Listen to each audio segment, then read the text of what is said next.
Video start करने के पहले एक बात आपको बतला दूं, मैंने इन दोनों ईयरफोन्स के बारे में अलग अलग वीडियोज बना रखा है। लिंक मैंने नीचे डिस्क्रिप्शन में डाल रखा है, तो आप वो भी जाके देख सकते हो। अच्छा, तो ये तो हो गई मार्केटिंग। अब ये वाला वीडियो स्टार्ट कर लेते हैं। एक्चुअली मैं इन दोनों को ही सालों से यूज कर रहा हूँ।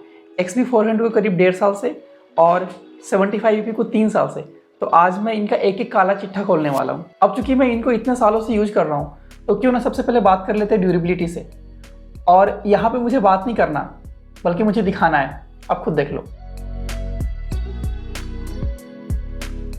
तो आपको समझ में आ गया होगा, ड्यूरेबिलिटी में जितना अंतर इन दोनों ईयरफोन्स में है, उतना अंतर जमीन आसमान में भी नहीं है। इस WI400 को मैं 1.5 साल से यूज कर रहा हूँ और इसका पूरा कचूमर निकल गया है, जबकि वही मैं इस 75EP को 3 साल से यूज कर रहा हूँ और आज तक इसका बाल भी बाका नहीं हुआ है। इससे पता चलता है कि ये MDR 75EP की बिल्ड क्वालिटी कितनी सॉलिड है, कितना ड्यूरेबल है। अगर कंट्रोल्स की बात करें तो सोनी WI-XB400 में 3 बटन्स दिए हुए हैं, प्लस, माइनस और एक बीच का बटन। बीच वाले बटन से आप earphone on off, call receive drop, media play pause ये सब कर सकते हैं। प्लस एंड माइनस वाले बटन को एक बार प्रेस करने से वॉल्यूम कम ज़्यादा होता है और लॉन्ग प्रेस करने से सॉन्ग नेक्स्ट प्रीवियस।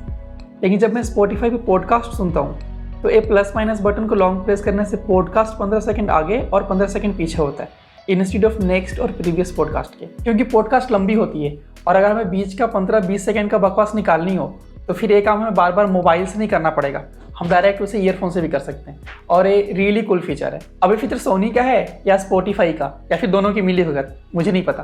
अपन को तो बस फीचर से मतलब है, जहाँ से मिले बस बटोर लो। तो ये सारा काम ये 3 बटन से हो जाता है, लेकिन ये बटन दबाने में मज़ा नहीं आता। मतलब वो टैक्टिल वाली फीलिंग नहीं आती, लगता नहीं कि कोई फिजिकल बटन दबा रहे हैं।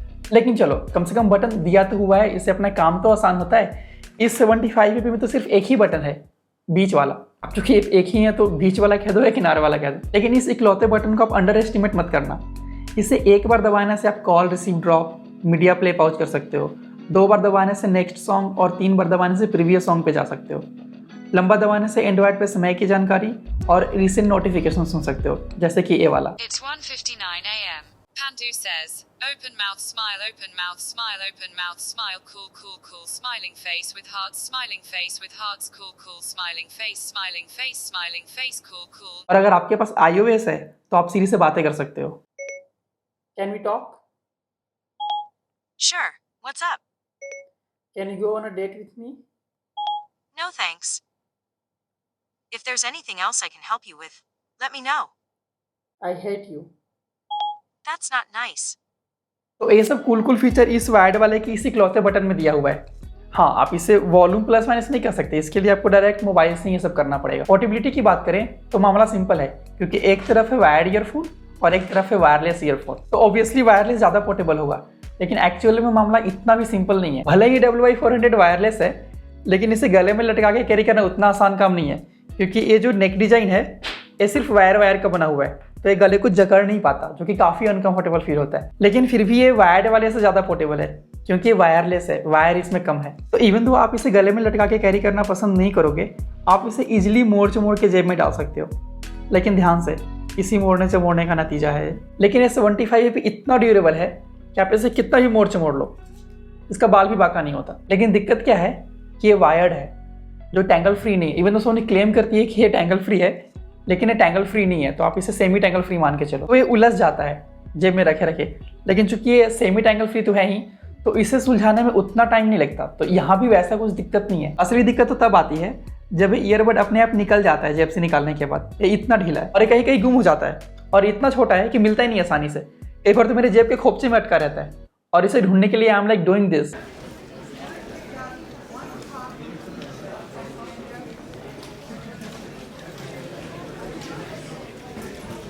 इन दिल्ली मेट्रो, वो भी खड़े आई होप बाकी के पैसेंजर्स कुछ और ना समझ लिए। अच्छा, खड़े से याद आया, अगर आप बिस्तर पे लेटे ईयरफोन यूज करते हो तो प्लीज़ आप सोनी 75EP को ना लेना, क्योंकि इसका पिछवाड़ा बड़ा है, तो लेटे यूज करने में काफ़ी अनकंफर्टेबल फील होता है। इस मामले में WI-400 रिलेटिवली कंफर्टेबल है। साउंड क्वालिटी में देखो अंतर है, इवन तो दोनों का प्राइस सेम है, दोनों का ब्रांड सेम है, दोनों के नाम में भी एक्स्ट्रा बेस लगा हुआ है, लेकिन अंतर है। इस 75EP का एक्स्ट्रा बेस कुछ ज़्यादा ही एक्स्ट्रा है। जी हाँ, समटाइम्स वो थोड़ा ओवर लगता है, लेकिन जो हैवी बेस लवर है उन्हें बहुत मज़ा आने वाला है। सोनी WI-400 में भी बेस बहुत डिसेंट है और मोस्ट ऑफ द लोगों के लिए सफिशिएंट है। लेकिन दिक्कत क्या है कि ये WI-400 में ट्रेबल की थोड़ी कमी है, ये साउंड को थोड़ा सॉफ्ट कर देता है as compared to 75AP। 75AP punchy sound करता है, जिससे म्यूजिक के हर एक बीट काफ़ी क्लियरली सुनाई देता है, शार्प सुनाई देता है। 75AP की वोकल क्लैरिटी मुझे थोड़ा बेहतर लगता है। देखो साउंड डिपार्टमेंट में मुझे 75AP हर एक एंगल से बेहतर लगा, लेकिन ये वायर्ड है, हर जगह आप इसे कंफर्टेबली यूज नहीं कर सकते। तो अब देख लो, आपको कंफर्ट चाहिए या फिर बेहतर साउंड। लेकिन अगर आपको कंफर्ट और साउंड में एक अच्छा बैलेंस रखना है तो फिर ये WI-400 आपके लिए। अच्छा, अगर लेटेंसी की बात करें तो लेटेंसी की बात मुझे करनी नहीं चाहिए, क्योंकि एक तरफ है वायर्ड और दूसरी तरफ है वायरलेस। तो हर किसी को पता है कि वायर्ड वाले की लेटेंसी कम होगी, और सच में इस वायर्ड वाले सोनी में कोई डिले फील नहीं होता, इवन तो हैवी गेम्स खेलने के टाइम पे भी। तो x PUBG lovers, battle ground mobile India को आने से पहले आप इसे खरीद के रेडी रह सकते हो। लेकिन इस वायरलेस वाले सोनी में हैवी गेम्स खेलने में नोटिसेबल डिले फील होता है। लेकिन हाँ, casual games, videos, movies, songs, ये सब के लिए वायरलेस वाले में भी कोई दिक्कत नहीं होती। लेकिन जब मैं वीडियो एडिटिंग करता हूँ तो फिर मैं इस वायरलेस वाले को थोड़ा दूरी रखता हूँ, क्योंकि वीडियो एडिटिंग हमें सेकंड्स के भी फ्रैक्शंस में डील करना होता है, जो एक वायर्ड ईयरफोन या हेडफोन से ही एक्यूरेटली हो सकता है। बात अगर नॉइज कैंसलेशन की करूँ तो इन दोनों में से कोई सा भी भरोसे वाला नहीं है। जी हाँ, मैं इन दोनों को ही नॉइजी इन्वायरमेंट में यूज कर रखा हूँ, जैसे पंखे के नीचे, ऑटो में बैठे बैठे। लेकिन इन दोनों में से कोई सा भी भरोसे वाला नहीं निकला। मतलब दोनों ही आउटर नॉइज को कैंसिल आउट नहीं कर पाते। बाकी माइक की क्वालिटी मुझे इस वायर्ड वाली की ज़्यादा बेहतर लगी, बट आयरोनी क्या है कि इसमें वायर्ड है, तो आप इसे फ़ोन में लगाकर चलते फिरते, हंसते खेलते, दौड़ते या फिर कोई और काम करते कंफर्टेबली बात नहीं कर सकते, क्योंकि वायर्ड होने से थोड़ी दिक्कत होती है।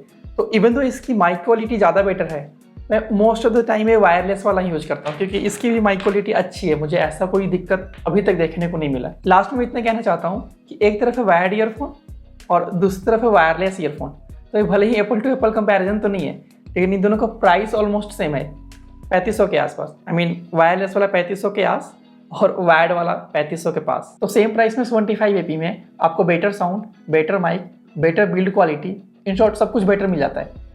लेकिन सिर्फ एक ही कैविएट है, वो ये है कि ये वायरलेस नहीं है। इसके अलावा सब कुछ अच्छा है इस ईयरफोन में। हाँ, वो मेट्रो में खड़े खड़े ईयरबड ढूंढने वाली बात को अगर छोड़ दिया जाए तो ये 75AP 3500 रुपये में भी एक अच्छा वैल्यू फॉर मनी प्रोवाइड करता है। लेकिन दूसरी तरफ सोनी इस WI-XP400 को वायरलेस बनाकर लूट रही है।